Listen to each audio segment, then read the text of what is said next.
Hi, we're going to get started talking about the leader that's most relatable in the Bible. You're going to have to excuse the noise in the background. My son is doing dishes because our dishwasher is broken and the new one doesn't arrive until tomorrow. I had to teach him how to wash dishes the old-fashioned way, and so I also know that my word choice is a little bit off because I told him to rinse the dishes until they dry, and he is not going to let me forget that.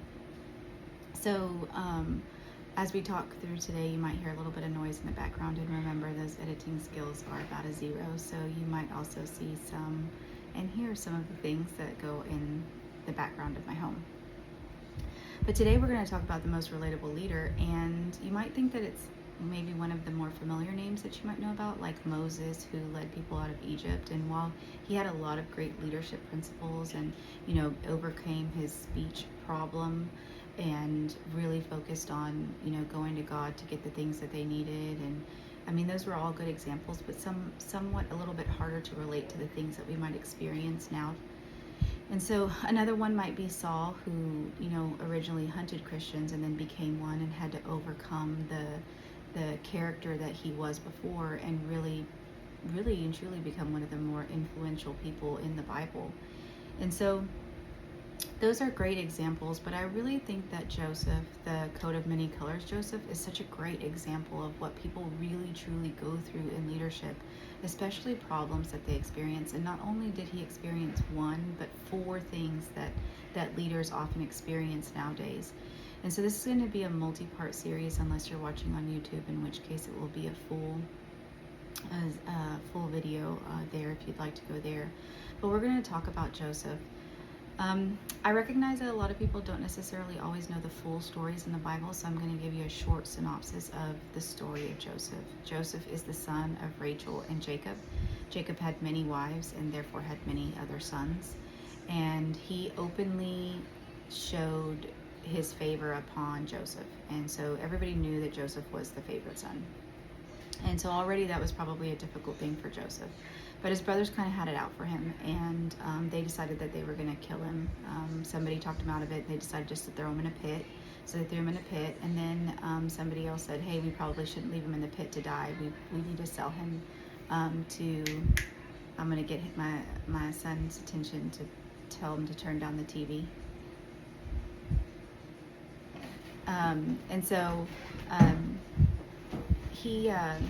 He gets thrown in the pit. They said, don't let him die in the pit. And then they sell him into slavery. And so once he's sold into slavery, he ends up at a man named Potiphar's house. And Potiphar is a well-to-do man in Egypt. And he works his way up there and really does a great job and becomes a prominent man in the household. And Potiphar's wife decides that she likes him and tries to make a pass at him, to which he declines. And then when he declined her a second time and ran off and left a garment there, she ultimately accused him of trying to approach her, at which point he's thrown in prison. So in the prison, he works his way up again, and he ends up meeting two men, a baker and a cupbearer. And he meets two men, and he interprets dreams for them. And one in particular, he tells them that when he goes out to see the Pharaoh, to remember him and to remind him of who he is, and that he's there in the prison. Okay, and so he interprets the dream for them. They leave. The cupbearer does not mention Joseph to the Pharaoh until specifically the Pharaoh has a dream that no one can interpret. And then the cupbearer is like, oh my gosh, well, I met a man in prison. And so they call him forward, and the Pharaoh decides to make him the second in command, like the person, the go-to person, and really sets him up to really be the person who ends up saving all of Egypt because they're expecting a famine. 7 years of abundance, 7 years of famine. And so Joseph does a great job of helping all of the people during that time of abundance and becomes the person who really has access to all the food. So meanwhile, those brothers that are back where they live, they are out of food.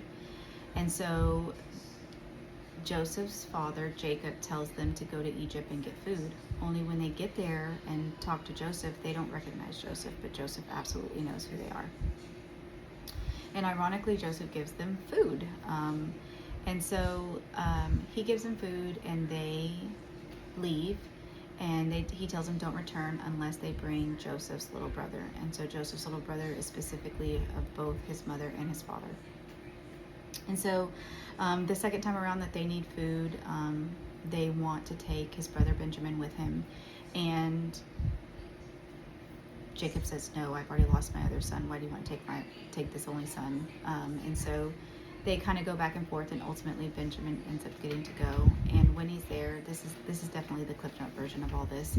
When he's there, he sees Benjamin for the first time, and he's just overcome with emotions and all of these different things. And so ultimately he ends up revealing who he is, and saying and moving his family over closer to him, and his family survived the famine, as well as being able to live the rest of their lives together.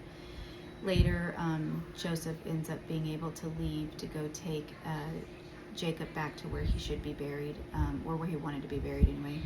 And then of course it tells the story of the rest of Joseph's life. So let's talk about the first thing in the story that makes Joseph the type of leader that may relate to the way that we do things today. So I mentioned that Jacob and Rachel were married, and Rachel was Jacob's favorite wife. So when Joseph was born and he found favor on him, this is really where it starts in as a leader. No matter if you're a leader, like an actual title of some sort, whether that be like supervisor, manager, or any of those kinds of things. Maybe you're just a regular old employee, and somebody notices something in you. They notice some kind of quality in you. It doesn't necessarily mean that you are better than anybody else, but they notice something about you, whether it's how hard you work, or your attitude, or maybe your ability to perform the job, some type of skill set that you have. It doesn't necessarily matter, but you can see that for some reason they found favor on you in that leadership position, even if it's an informal leader. And an informal leader is one that is not holding that title, right? So you could be the same as everybody else, but maybe your boss keeps coming to you for things or something like that. This is the position that Joseph was in, and his brothers didn't like that. Okay, and so oftentimes when we're in these positions, our coworkers, or even sometimes our family and friends, can look at us, and we think that the number one people that should be on our side suddenly are not so much on our side. And so when his brothers took him, really to kill him, but then ultimately throwing him in the pit to die. We see that sometimes happen in our workplace when something good is happening to us, when we have that favor, that suddenly everybody around us isn't so interested in helping us succeed anymore. They are ready to kind of put us back down. And it's unfortunate sometimes that these things happen, and of course obviously it's not all the time, but I think that we can all relate to a time where we thought other people around us were going to be really happy for us. So in this instance, Joseph has a dream that all his brothers are going to bow down to him one day. And so he goes to go tell them he's excited about this dream, like how odd, like really just telling them this story, and they don't really like that. They think that he's better than him.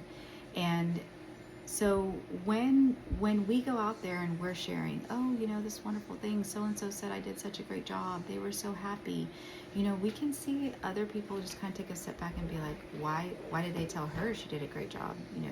I did something like that last week. They didn't say anything to me.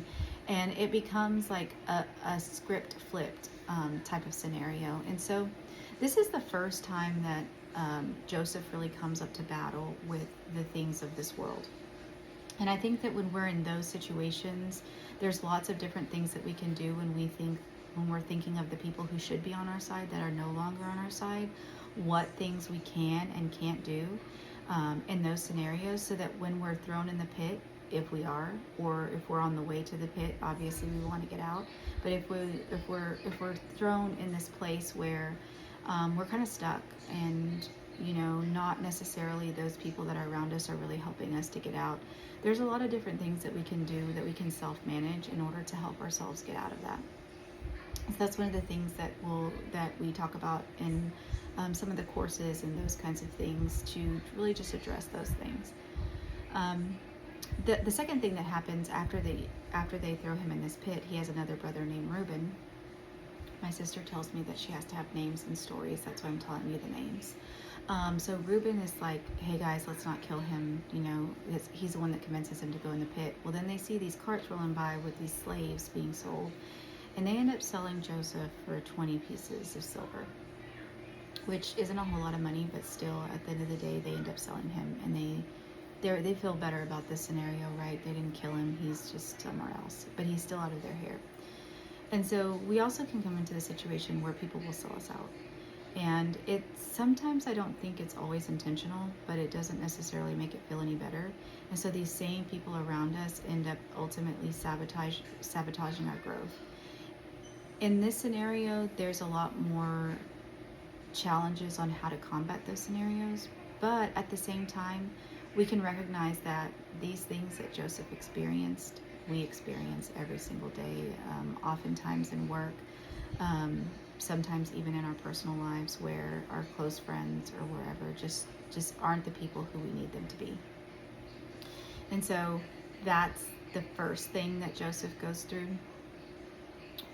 We're going to talk about the second thing that he goes through, and that is that once he's sold into slavery, he ends up at Potiphar's house. So he works his way up in Potiphar's house. He's still doing a good job. And I think that this is an important thing to recognize about Joseph, is that no matter what situation he was in, he really wasn't defeated, okay? And so he walks into Potiphar's house. He does everything that he's supposed to be able to do. And he ends up moving up in his level of leadership, we're going to call it. And now another person is kind of out to get him and not getting what they want.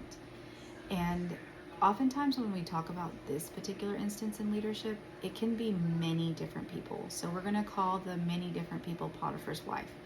So Potiphar's wife wants Joseph, okay? And he knows that if he does that, he's going to jeopardize everything. And so he's not going to do that. But in work scenarios, Potiphar's wife could be maybe another person who wants the position that we're going for at work, or it could be another person who works the same job as us and is compared to us. It could be somebody, maybe even your boss, who wants something that you're really not willing to give. Maybe it's not within your moral code, or you don't really necessarily view it as ethical. Sometimes all of those scenarios happen to us, and they become what we're going to call a Potiphar's wife. And that's so challenging to deal with, because really and truly the control is oftentimes not ours. If you think about Joseph's relationship in that household, was he was the slave and she was the slave owner's wife. And so he didn't really have the power to stand up to her. And oftentimes when we're in these scenarios, we don't feel like we're in power, or we don't recognize that the power shift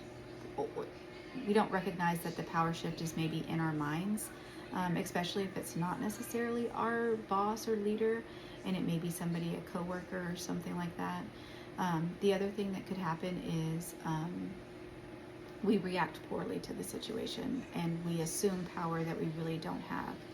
And that's kind of hard for people sometimes, because they think, well, I am the way I am, or I have this right and nobody's going to talk to me this way, or all of those kinds of things. But if we liken it to Joseph, he was not in that position of power. He would have really truly been terminated for both words, right? For both worlds. He would have been terminated quite frankly very easily. And it's not that necessarily in our world that termination is bad, because obviously some doors are not meant for us, and it is the path that we're going to take. But we also don't want to self-sabotage. And I think that sometimes when we're dealing with Potiphar's wife, that can be our initial go-to, is out of a defense mechanism we can deal with those things. And so when I look at what Joseph did and how he fled from the situation, because he ran away. Remember, she had his garment that she ultimately got him thrown into prison for. His choice was to flee. I don't necessarily think it was a bad choice, but ultimately it didn't save him, right? So he ended up going to prison. And so in this scenario, we would want to maybe take a look at the situation a little bit more closely and see what options that we really had in order to protect ourselves, whether if it was that moral issue, maybe coming to some common ground, maybe opening that discussion up, especially if it's a perceived power. And so this is kind of where the one-on-one coaching comes in, because no scenario is the same, and how to approach those situations is often difficult for people, especially if you don't have those communication skills or really feel comfortable in your skin. And so those are the things that kind of help with those one-on-ones and just kind of focusing through those things. And now we're going to go to the third one that Joseph goes through, and that's in the prison. And so in the prison, Joseph works his way back up to the top, and he's really high up with the prison guards doing their jobs or whatever. And so he sees these two men, and he sees them kind of in distress. And so he approaches them and he says, "Hey, what's going on?" And they had told him that they were having these recurring dreams, and one of them dreamt whatever he did. The cupbearer dreamt whatever he did. And he talks to the cupbearer first, and he tells him, "My God helps me interpret these dreams. We're gonna, you don't have anything to worry about. In 3 days, you're gonna be reinstated into your position as the cupbearer to the Pharaoh. Like, you're gonna be fine, okay?" And so the baker comes and says, "Oh, okay, well," he's kind of like relieved at hearing the cupbearer's dream interpretation. So he comes up and he's like, "Hey, can you interpret mine?"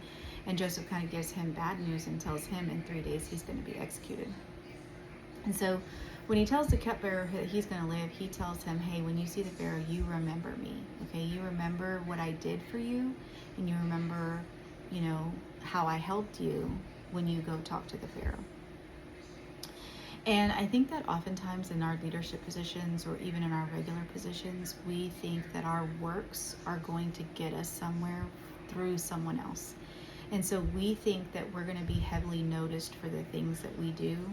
And the cupbearer doesn't go tell the Pharaoh until the Pharaoh needs something. Okay, so ultimately he does, but it was circumstantial at best, because the Pharaoh needed that. But when we're in Joseph's place, and we think that other person, that it's almost transactional in that relationship, that I did something for you, so you're going to go do something for me. And when they don't, we have that kind of that broken heart, like, oh, they didn't hold up their end of the bargain. They didn't help us like they said they would. And sometimes it can even lead to bitterness, among other things, right? So then we start to say, well, we're not gonna do anything in this place. Like, they don't appreciate what I do anyway. They don't recognize me for what I did. And oftentimes this is where we can lose focus and really become, cynical is a good word, but also like it really just changes who we are as a person. And what we see in Joseph is he doesn't change who he is. He doesn't stop being who he is. He continues to serve in the capacity that he was serving, and he doesn't become bitter. He just waits his turn. And so I think that there's a huge lesson that we can learn in the way that Joseph behaved, but also really a self-awareness component that we could have in ourselves, and how to not alter who we are to fit the situation that we're in, and really to just rise up and be who we're going to be all the time. And so, really just controlling that emotional intelligence component. And when we are in the quote unquote prison, and when we are expecting other people to help us, really understanding what that help looks like, and how to maintain that help. And so this is where, like emotional intelligence training and communication training, and really truly looking at ourselves and building our own perseverance comes into play. And oftentimes in our own scenarios, in our own prisons, we are the ones that are most affected, not necessarily the other people. And so we really just want to spend some time preserving that and protecting it. And so there's definitely some methods to go about that. Okay, so here we go. Part number 4, the fourth lesson that Joseph goes through as a leader. And really almost the 4th/5th, but we're going to call it 4 for the sake of condensing them together. So now the cupbearer goes and tells the Pharaoh that he knows somebody who can interpret the Pharaoh's dream. And so they go and get Joseph, and Joseph interprets the dream and tells the Pharaoh that he's going to have 7 years of abundance, and everything's going to grow very well, and everything's going to flourish, and then he's going to have 7 years of famine. And then he tells them this is going to be really important for you to take advantage of this 7 years of abundance, so that you can have everything that you need in the famine. And so he tells Joseph, okay, I'm going to make you second in command of everything. Like, you're in charge of making sure that all of that happens. Well, guess what? Everything that Joseph had been through, everything that he had done, whether that been running Potiphar's household or helping in the prison, has now prepared him for this moment that he's going to be in. And so we find ourselves, really using every bit of experience that we've had to prepare us for what we're ultimately in. But when Joseph has done his good job for the 7 years of abundance, and people start coming to him for food. And so at this point, we're going to say we're in pure famine. Like, things are not growing. Like, it's not like Joseph has like a whole bunch to do, because there's not flourishing anymore. So now he's really just, dishing out, rationing, those kinds of things to the people. And the people are coming to him and saying, okay, well, we need food. And he says, well, do you have money? So he first he takes their money. When they come back again, he takes their livestock, all of those kinds of things. And then when they come back again, he starts taking their land. And so then they ultimately become slaves, the people that were coming for food. And so Joseph does something that is unique in situations that are famines, meaning within lack. Okay. And so oftentimes when we're in a season of lack, we will pull back. That work has stopped. We will become complacent. We will not do those things. But Joseph still is taking advantage of what's being offered to him, and he's taking in those things. Now, whether it's right or wrong, we're not going to go there. And then I'm going to talk about those other people and their roles in this leadership situation. But first, we're going to talk about Joseph, and that's that he takes advantage of everything that is put forward to him. And in our world, what we see happen is these things will be thrown at you, and we'll have the mentality of, they don't pay me to do that. I'm not doing that. You want me to work harder than the next person next to me? You didn't give me that raise. We have a tendency to think, I'm okay with this particular assignment that's outside my comfort zone. I'm not really into learning something new, or I really am not familiar with that, so that's not something that I want to try. I'm pretty sure that when he was kind of taking people's land, he wasn't really necessarily knowing what he was going to end up doing with all of that, but at the same time, Joseph didn't stop. And so when we think about that, and we think about the situations that we're in our famines, is maybe there's not a promotion for us to go to. Maybe that level's full, and maybe it's not opening for a while. Maybe that person's very well established, or maybe that opportunity isn't available to us, and we're in that season of famine. And we have the opportunity to look at it as, okay, well, I don't have to really work that hard. I can do my own thing. Or we can look at it as, what opportunities can I capitalize on during this time? And really focusing on the growth of ourselves, and our resumes, our what we're going to call our brand, our name. What can we do to build ourselves in the season that we're in? And so, this can look like a lot of different things in your scenario, in your particular situation. And so really just taking a look at that would be the way to figure out what's the best way to grow. But I would say whatever you're not good in, growth doesn't have to come from the leader or your boss. It can come from within.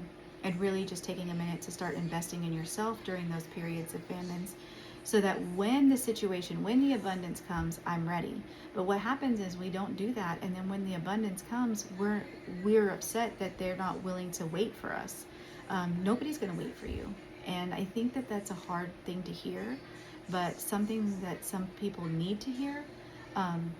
If you're expecting them to come and hand you everything that you need to be taught in your hands, it's not generally going to come unless it's like a situation where it's your parents, or it's somebody close to you, or somebody who's going to like mentor you. And not that even that is, they can teach you everything that they know, because people are individuals and you have to figure out what works best for you. But there are some scenarios where that will come, but for the most part, when you are in your famine, you need to make sure that you are capitalizing on that.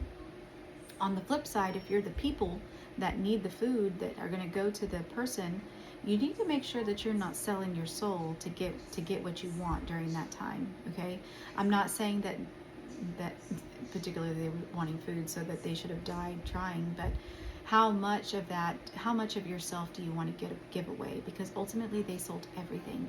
They had nothing by the end of the famine. They were in fact true slaves at that point, just working a land that they had given the rights to.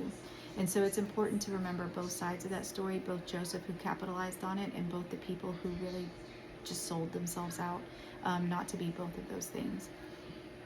But ultimately, I want to remind you what Joseph realized in the end. Because when Joseph's family came to him, he had every right to be bitter at his brothers. And he had every right to really just make them starve to death, because they sold him into slavery. They sent him away. And he remembered that dream, and he told them, don't worry. This is where God meant for me to be, so that I could help you. And when they did bow to him, like in that dream. So when that did happen, I think it really comes as a first true lesson in leadership, is really, who do you do this for? And you don't do it for yourself. He knew in that moment that everything that he had been through, prison, slavery, Potiphar's wife accusing him of things, Pharaoh giving him things in charge, all of that really and truly was never really for him. It was for the ability to help his family and help the people around him. And so when we are in a leadership position, we need to remember that we don't serve ourselves. We are servants to others, and we are servants to others with the idea that someone leads us. And when I say that God leads us, he is helping us be successful in providing us everything in here and in here in order to be successful. And so if you are interested in maybe hearing another lesson about a particular topic, or you can see the course offerings, I'll begin to put titles in there.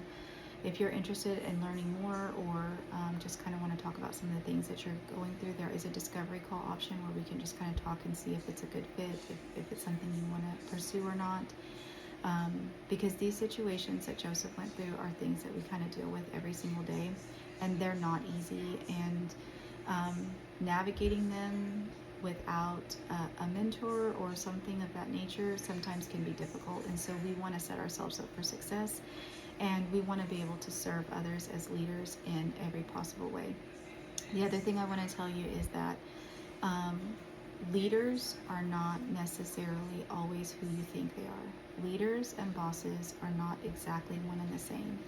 There is a leader and a follower in every single situation. If you are in a party of two, there is a leader in whatever situation, whether it's like, hey, this is where we're going to go eat, this is what we're going to do today, or whether it's a group of 10 and you're in a group project and you kind of get irritated with somebody, with the group not going in the direction, there's no organization. Usually somebody or two people will take charge and say, okay, divvy up the spots.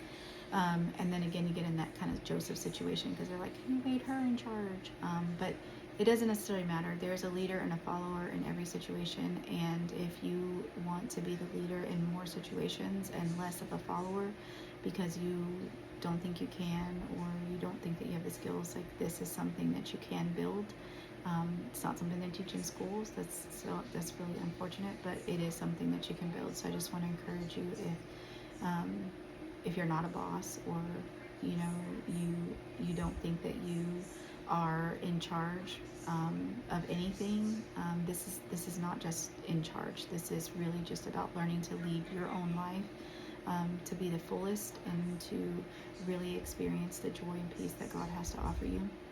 in any way. So I want to thank you for listening, and I didn't say thank you at each of the individual parts, but I promise you, if you listen to any part of this, I just want to say an extra special thank you, and your patience with the background noise and the misspeaking, because I am not editing this video.